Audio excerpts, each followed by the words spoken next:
Ассаламу алейкум. Мы находимся в башенном комплексе Никот. Здесь проводится как раз работа АСМ групп по фиксации и учету объектов. И как раз вот около нас стоит руководитель АСМ групп. Мы хотели как раз... Какая работа проводится сейчас в этом? Ну, сегодня мы на данном комплексе в рамках большой программы по выявлению всех объектов исторических культурного наследия в горной части Республики Ингушетия.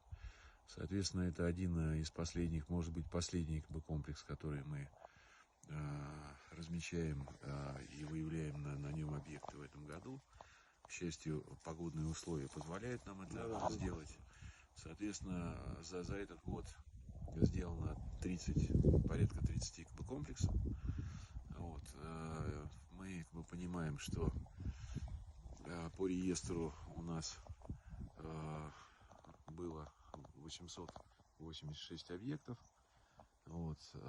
После разметки на 30 комплексах эта цифра существенно увеличилась. Соответственно, мы взяли и подошли к отметке более 1400 объектов. Вот. Поэтому... Это уже дополнительно у нас получается. Нет, это в сумме. Да. Ну, в сумме То есть всего, мы понимаем, что в рамках этой большой программы будет выявлено плюс 50% ориентировочно, еще памятников. Поэтому на данном комплексе вот видно красные флажки, значит, которые ставятся, и ими размечаются все башни, хозяйственные постройки, склепы, стеллы группами, которые объединяются в кладбище, отдельно стоящие стеллы.